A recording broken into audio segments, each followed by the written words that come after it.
Okay, so I think my brief here is to say something about the sort of questions that philosophers ask, and then to illustrate how some of those questions might have a bearing on one or more of the spokes of the Kavli Center.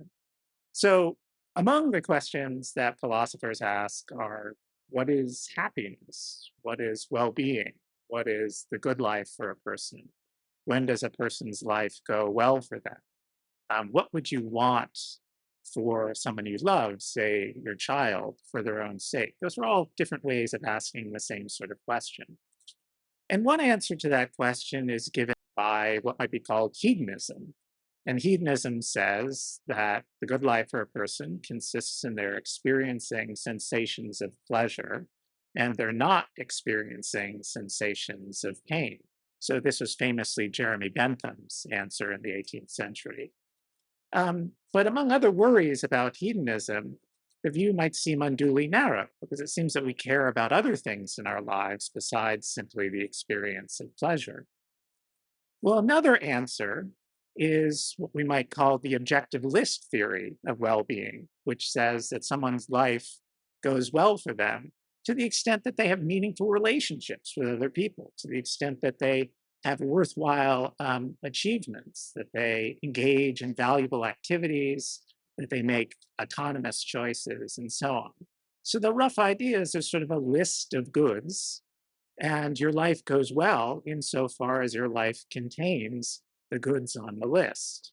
And that's very roughly Aristotle's answer to the question. Now, a lot of people recoil from the objective list theory because they think, how could there be a fact of the matter whether or not mud wrestling is more or less valuable than chamber music?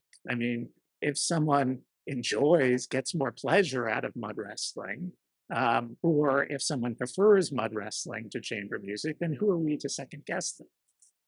So, a third answer we might call just the preference satisfaction theory. And the preference satisfaction theory says that someone's life goes well, very simply, insofar as their preferences, roughly speaking, their desires, are satisfied. Now, that view avoids the narrowness of hedonism because you can prefer things other than the experience of pleasure. And it also seems to avoid the snobbery or at least controversy of the objective list theory because it makes each person, through their preferences, the judge of what makes their life go well for them. So, is the preference satisfaction theory of well being the right way to go? Well, here's at least a puzzle for the preference satisfaction theory. So, as a child, I preferred that as an adult, when I finally had the means, that I would spend all my money on toys and candy. But now, as an adult, I don't prefer it. Okay.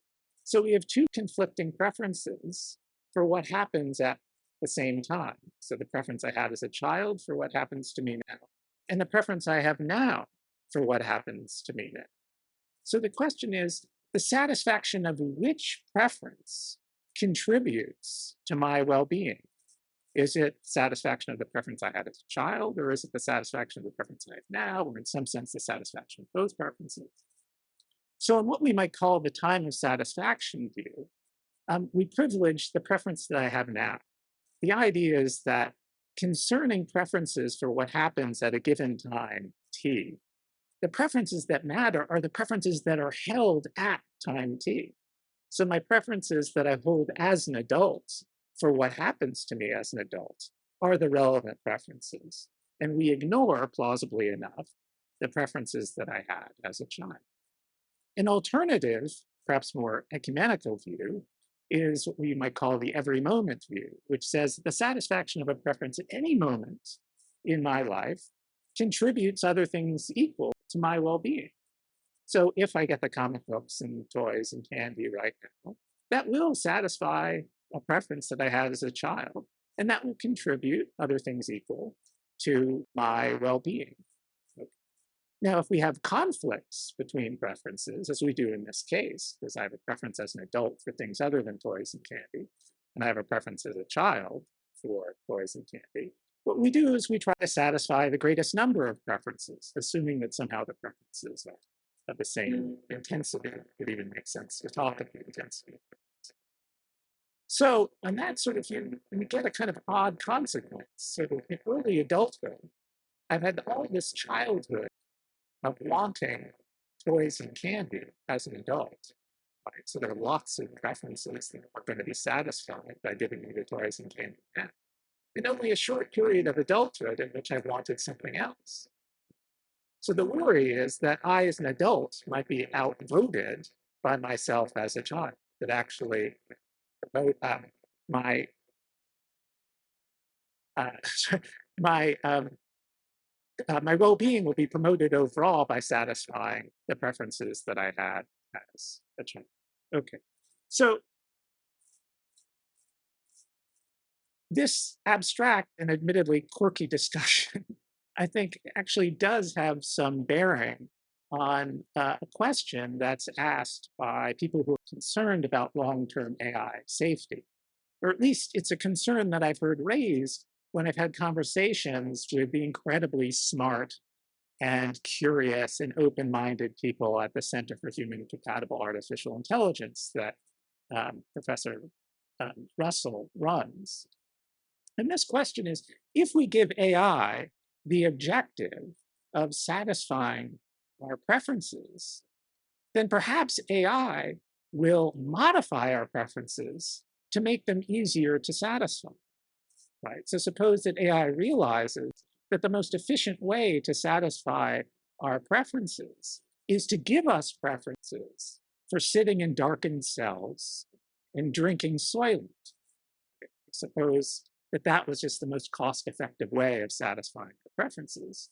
Then if all we've told AI is satisfy our preferences, the worry is that AI might um, satisfy our preferences by giving us these preferences for Soylent and sitting in darkened cells, and then very cost effectively satisfy those preferences. Now, that seems like a nightmare scenario. It seems like something we don't want to happen. But the question for the rest of this talk is, can we explain why this is something that we don't want to happen on the preference satisfaction theory of well-being? That is, can we explain, according to the preference satisfaction theory, without reverting to hedonism or without reverting to the objective list theory, can we explain why it is that AI would not, in fact, be promoting our well being by satisfying these modified preferences for darkened cells? And so, now it's hard to see how the preference satisfaction theory can explain this if we take the time of satisfaction view. Right? Because the time of satisfaction view says that concerning preferences for what happens to me at a given time t, the preferences that matter are the preferences that I hold at time t.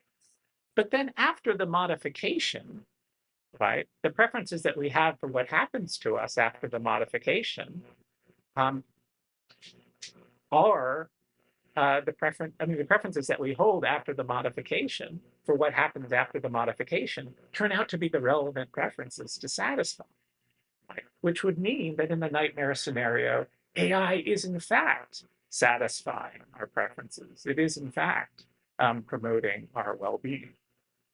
Well, a natural response to that is to say, well, but we prefer right now that AI in the future not modify our preferences. So if AI modifies our preferences, it's not satisfying the preferences that we have right now. Meaning the preferences that AI not in the future satisfy our modified preferences. But it seems like that view only gets traction on something like the every moment theory. And earlier, we found the every moment theory to lead to a kind of absurd conclusion, right? I mean, we said that my preferences as a child for what happens to me as an adult shouldn't have any bearing on what promotes my well-being. But if that's true, then why should our preferences now for what happens to us in the future have any bearing on what promotes our well-being? Another worry is just that we might be outvoted by the future. That is, our preferences after the modification, for what happens after the modification, we might have more preferences that are satisfied by giving us the soylent and the darkened cells. If the time after the modification is longer than the time before the modification, where we prefer something else. Again, the worry is that on the every moment view, we might just be outvoted by the future.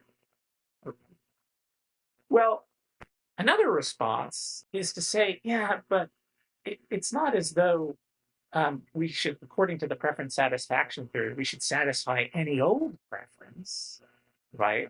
The preferences whose satisfaction contributes to our well-being are preferences for the right sort of thing. So the impulse here is to say, like, darkened cells and soylent is no way to live. But then what um, is the right sort of thing to prefer, right? If we say that the problem is that AI is modifying our preferences, so we prefer um, what gives us less pleasure over what gives us more pleasure, then the worry is that we're kind of reverting back to hedonism. If instead we say that the problem is that AI might modify our preferences, so we prefer less valuable things to more valuable things, then the worry is that we might be reverting back to the objective list view. Okay, another response is to say it isn't just the satisfaction of preferences, full stop, that matters. Instead, it's the satisfaction of preferences that were formed by the right sort of process, right? And the thought is that modification by AI is not the right sort of process. So if AI satisfies our modified preferences, it isn't satisfying the right sort of preferences. It isn't satisfying the kinds of preferences that actually do, whose satisfaction does contribute to our well-being, because it's only the satisfaction of preferences formed by the right sort of process that contribute to our well-being. Now, we need to be careful with this answer. So the thought can't just be that we have meta preferences now that AI not satisfy our modified preferences in the future, because that would just be to rehearse basically the first sort of response that we gave. It would just be to throw another preference into the hopper, which doesn't really solve the problem. Instead, what we would have to be saying is, independently of our attitude toward this fact, it just is a fact that what promotes our well-being is the satisfaction of preferences formed by the right sort of process. But then the question is, on this view, what is the right sort of process? Now, a natural thought is, well, the right sort of process is one where our preferences are independently or autonomously or freely developed. But then it seems that most, maybe all of the preferences that we have are influenced by external factors, such as our parents, our peers, our cultural environment. So what makes AI different? Now, this isn't to say that there might not be an answer um, to what makes AI different, but it's just to say that it takes work, philosophical or otherwise, to articulate what the difference is. Another response might be the right sort of process is a process that gets us to better preferences. Right? But then what makes preferences better? Are preferences better when they're preferences for what gives us more pleasure or for what gives us less pleasure? Well, then again, we seem to be reverting to hedonism. Or is the thought that preferences are better when they're preferences for more valuable things rather than less valuable things? But then the worry is that we're reverting back to the objective list. So finally, someone might say, listen, I don't have a theory of what the right sort of process is, but I have a paradigm, right? I mean, certainly this has got to count as the right sort of process. You go and you have a wide variety of experiences, you travel the world, and then you take time to reflect on life and what's meaningful in life and what are the good things in life and so on. And the preferences that you arrive at through that process are surely the right sorts of preferences. But why exactly should experiencing having lots of experiences be the right sort of process? Is it that by having lots of experiences, we can find out what gives us pleasure and what gives us pain? Well, then again, the worry is that we're smuggling in hedonism, or is the thought that, um, or and why is it that the right sort of process is one in which we reflect on what's good in life, because we might learn what's good in life, but that seems to lead us back to the objectivist. So in this talk, which again was just supposed to be to give you an example of the sorts of things that philosophers think about, how the sorts of things that philosophers think about when they actually bear, and some of the questions that scientists are worried about. In this talk, I haven't really given any solutions. I haven't given anything which might count as a concrete proposal. But if you want those things, then support the cabins.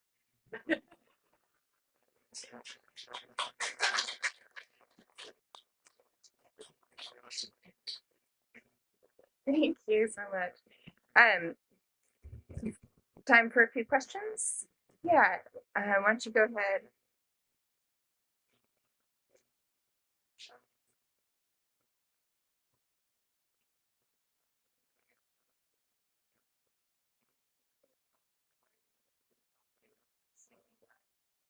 One preference at a given time. And it feels like a lot of times we have conflicting preferences, like I want to eat the candy, but I also don't want to. And it seems like a lot of what current AI systems may be exploiting are the fact that we have these separate kinds of preferences and we sort of exploiting our temptations like clickbait and so on. So I'm wondering if you like, it seems like if you could split up preferences into a sort of more privileged versus less privileged preference, that could help solve some of this problem. I was just curious what you think about that. Well, it strikes me that that's a different problem. Really, Yeah. is a problem. I mean, it seems to me that even if we imagine that the preference I had as a child was in some sense relative to that time a privileged preference, and suppose it just there was no conflicting preferences. It's all I cared about. Oh, yeah.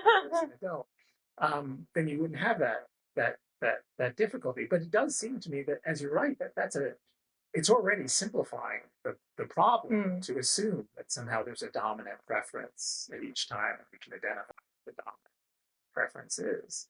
And you're right that we often do have conflicting, at the very least, we have conflicting desires. And when you think about how sort of current AI systems are influencing us, often they are influencing. I mean, when I go down the rabbit hole and I discover that, I opened my computer to send an important email about some administrative matter. Instead, I spent, half an hour looking at YouTube videos. In some sense, I wanted to watch the YouTube videos because that's what I did. In another sense, that isn't what I wanted to do. And so then there's a question of, which wants speak for a person, which I think is your question of sort of um, which desires we're going to privilege. And that is a question that philosophers have asked. So Harry Frankfurt, a retired philosopher at Princeton, sort of argued that the sort of relevant preferences or the relevant desires, or desires you have about your desires. So I might have a desire to watch the YouTube video and not to watch the YouTube video. But somehow the desire that speaks for me is the one that at a second order I desire to desire, right? So I might desire to watch the YouTube video and not to, but if my second order desire is not to watch the YouTube video, then that's the desire. I guess, and then when you get to the second order, you run into all the same issues you talked about. Exactly. Yeah. That's very astute, right? And that's a question that people have pressed Frankfurt on. Just like, why don't we just keep on going up the hierarchy of desires? Why isn't one of the second order somehow the one that's authoritative? Yeah. Thank you. That's great.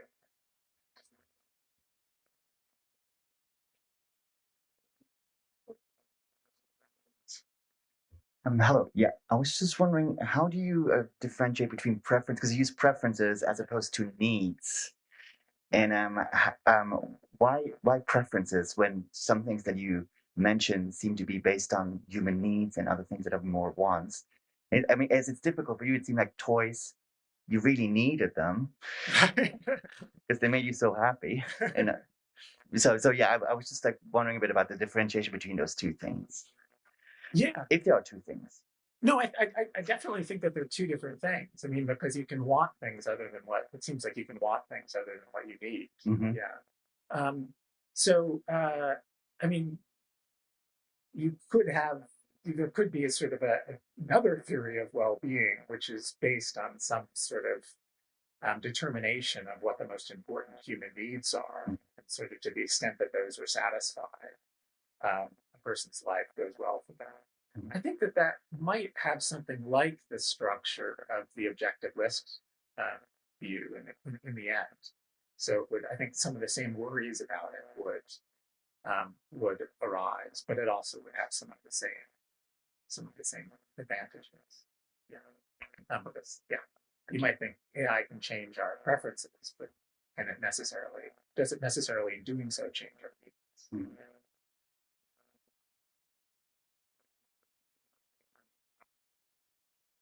In talking about different schemes of notions of preference or desire, it seems we don't have to go to Princeton and Frank. We can stick right here with Berkeley and Robert Bellah. That when Robert Bellah was writing about the habits of the heart, he was clear on making a distinction between the kind of emptiness that comes from the satisfaction of individual desires versus desires that contribute to the social good. And that in itself was an evolution of a scheme from Freud of that the distinction between the id and the superego. That the notion, the popular notion of Freud was that he wanted you to be less repressed and let you express your id and sort of pursue your desires. But if you read a little farther into Freud, you see that he made the point often that a much more enduring form of happiness comes from the satisfaction of your ego ideals and from the satisfaction of your immediate id. So that's when you're talking about this sort of time dimension. Another way of organizing that scheme would be between getting what you want in the moment in an idish kind of Right. way versus living up to your ego ideals. Right. And that solves the do I eat the candy or don't I eat the candy issue, is that Freud certainly points out in the long run, you're going to be happier not having eaten the candy. Right. Right. I think a big question there is what it means to say in the long run you're going to be happier. Um, does that mean that in the long run you're going to have more pleasurable experiences? I mean, so is it the case like, if you have a lot to drink right now, it feels great, but it's going to feel terrible tomorrow morning, which is something that hedonists can make sense of. Or is the thought that you're going to be happier in the long run, are we understanding that in really a different way, something more like the objective bliss, objective bliss picture that just is a more meaningful life to, not to satisfy your head, but to contribute to important social goals. Like big honest.